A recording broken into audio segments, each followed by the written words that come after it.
Hello and welcome to Healthy Kingston. It's already November of 2021 and obviously a lot has happened in the last year. Today, I'm going to have the pleasure of introducing you to our new health agent, Kieran Kelleher.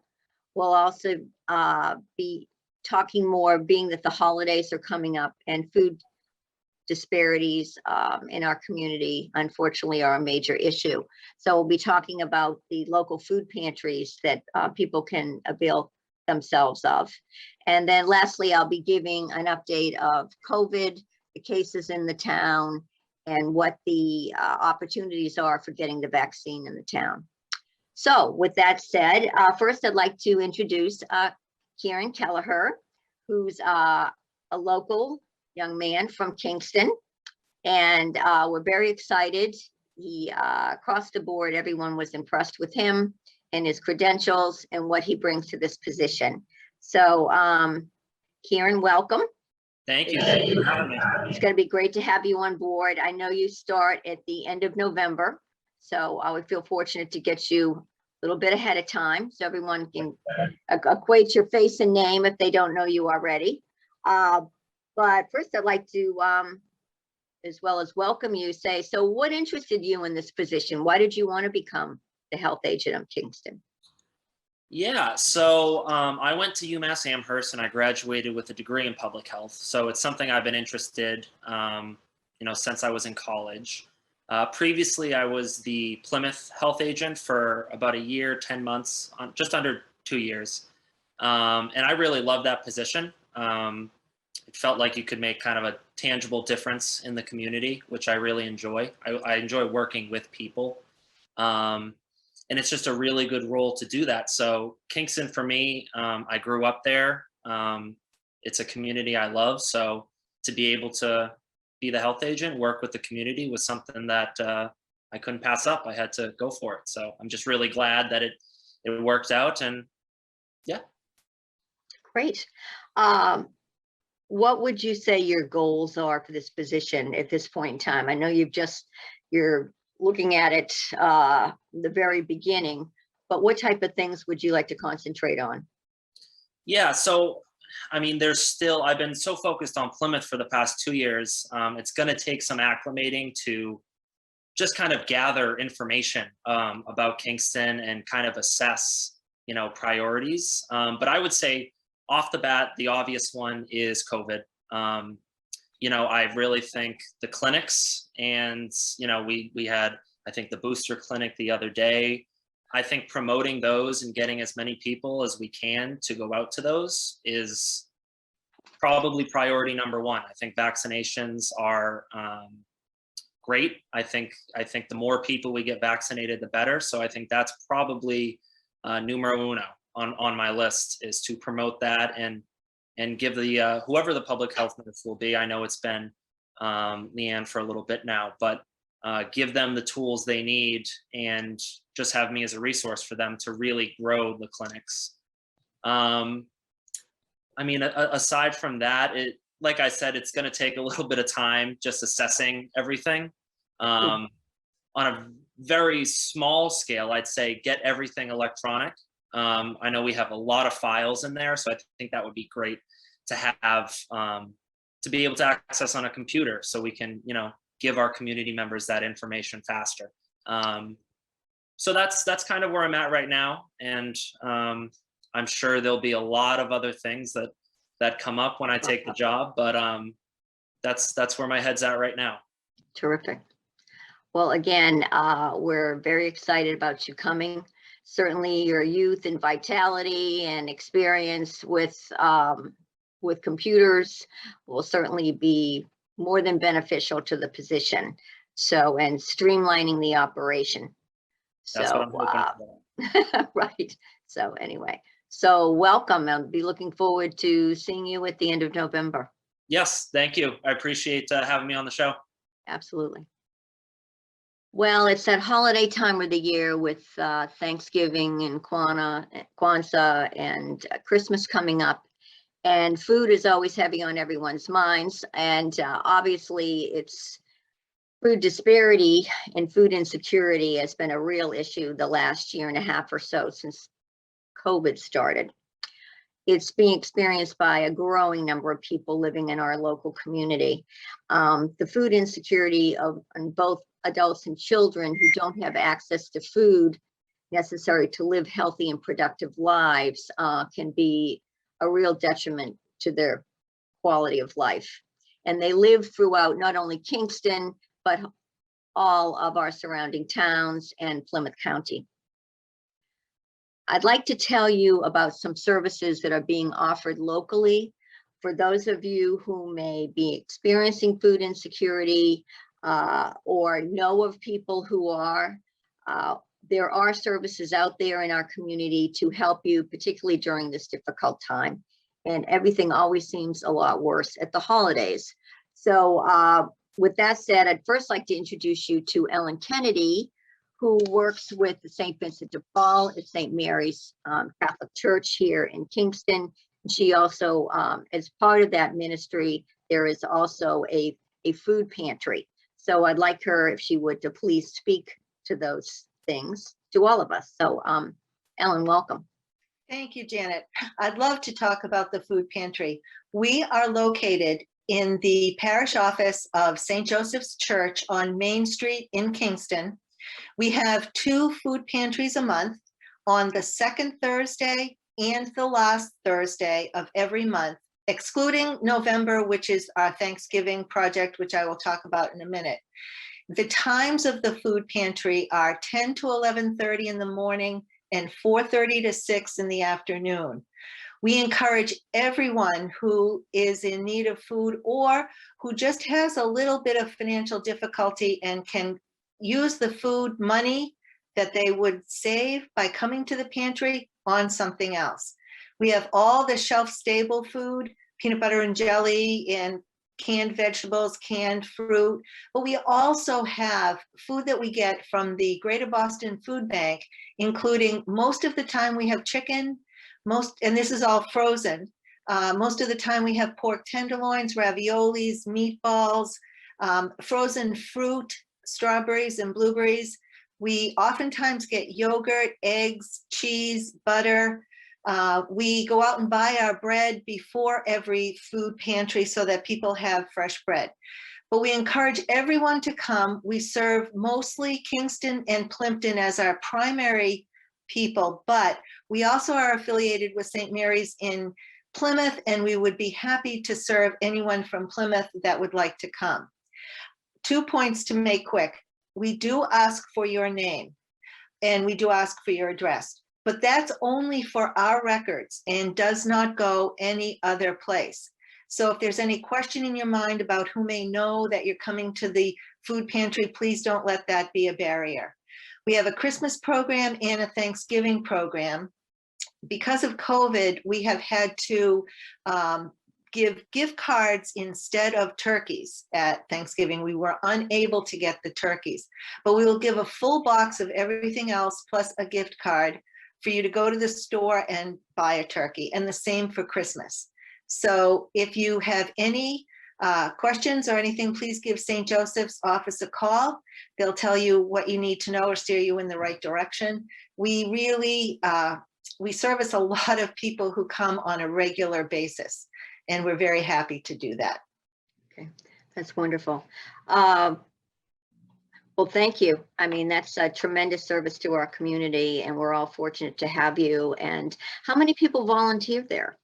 Well, it's very interesting you should ask, because we have had a great number of volunteers. We came a little down during COVID because people were a little nervous, but we've kind of changed the way we do things to allow for drive-up service as opposed to someone coming into the parish office. Someone greets you at the car, they tell you what food we have that day, they go in, they fill it, and they bring it back out to you, along with an already made up bag, which would include all the shelf-stable things. So what we do on a pantry basis is we have 4 people there. Okay. 2 people in the kitchen to fill the order. one person to take your order at your car and another person to just kind of generally direct traffic. And if there's any questions, answer the questions. We also have other people that do other things for St. Vincent de Paul. If there's a financial need, they will be happy to talk to you about that, see what they could work out to help you. Okay. Don't they help with paying bills and possibly clothing and that type of thing? There's always a need for clothing, and we do have that.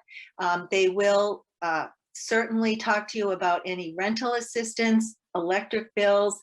We've even gone so far as to help people with car payments, gas cards, and food cards. If they get in a jam in the middle of the month when there is no pantry, they can give us a call.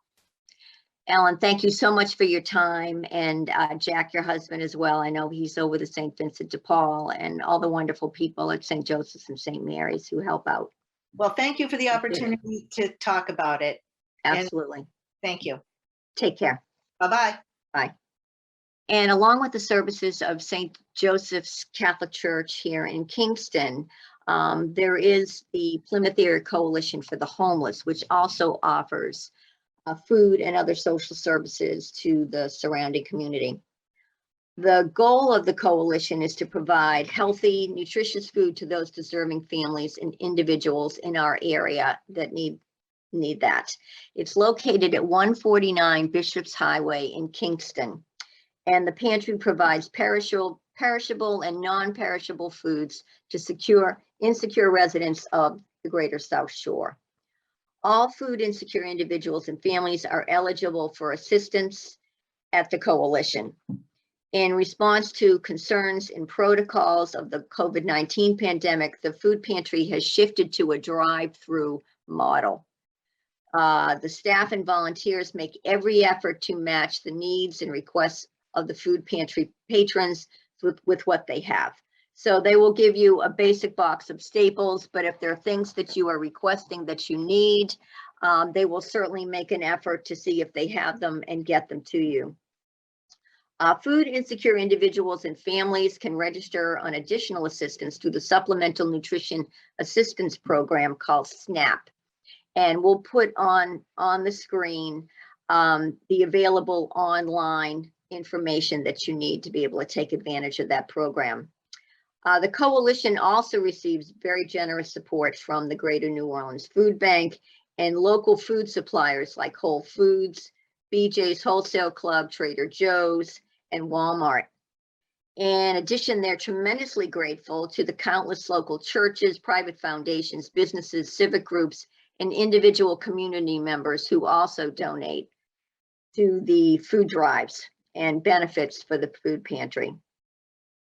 And they do have Thanksgiving and Christmas food baskets, which are made out by generous donors and for which you can take advantage. And they encompass serving people in 22 South Shore communities. And I know they've delivered meals past year to over 4,000 families. Their hours of operation are Wednesdays 4 to 7 p.m., Thursdays 10 to 2, and Friday 10 to 12 noon. And again, we'll have those on our screen.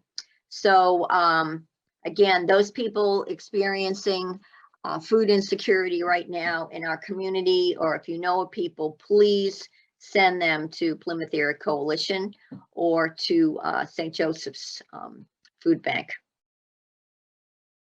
I know everyone's interested in our monthly COVID update. So I want to let you know that our numbers did go up last week, and I'm speaking to the last week in October, and now we're taping into the first week in November.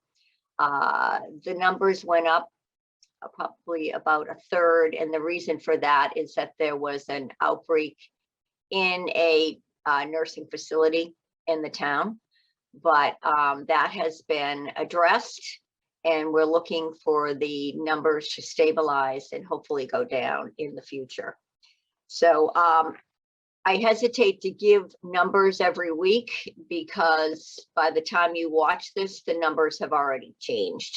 So suffice it to say, we're doing okay. And again, it's just important that people mask if you're not vaccinated. If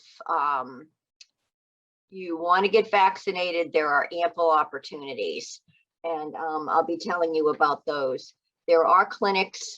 There is one Saturday, November 6th from 9 to 12 at the intermediate school, as well as December 16th from 9 to 12 at the intermediate school.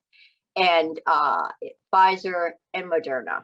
And we're excited that we now have Moderna, and also the fact that the CDC and the FDA have approved immunizations for children 5 and up. So we'll also be offering the vaccine to children. We're also looking to offer opportunities, possibly with the rec department and with the schools, to vaccinate children. So do be on the lookout for those advertisements, and we'll have them on social media and in the newspaper. And we'll also be having the reverse 911 calls, so you'll be able to know about upcoming clinics in the town. And I do have to make a shout out to the nurse who's been overseeing all of this and particularly diligent about it.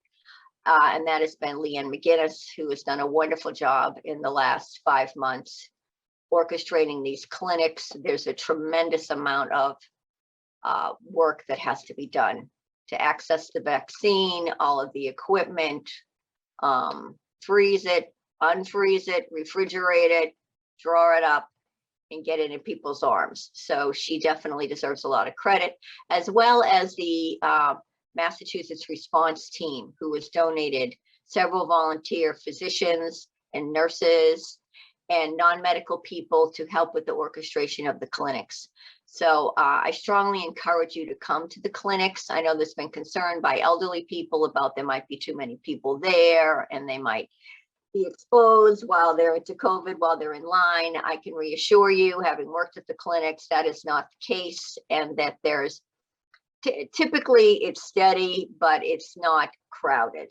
So please do take advantage of these opportunities, and we'll have them on the screen as well.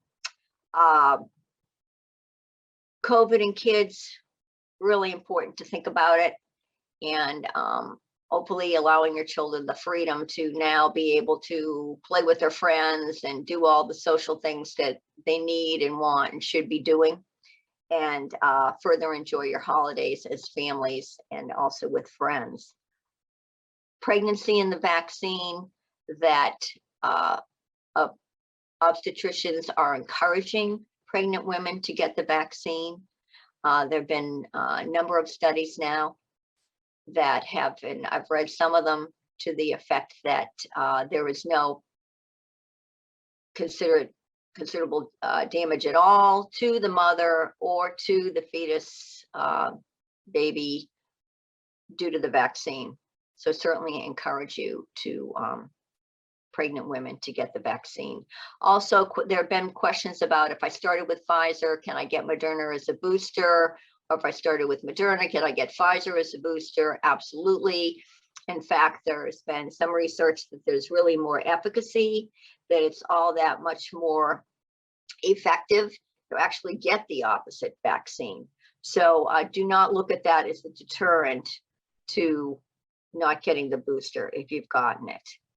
So those are some updates we wanted to keep you informed of, and hope you have a great Thanksgiving, and we'll be back with you next month.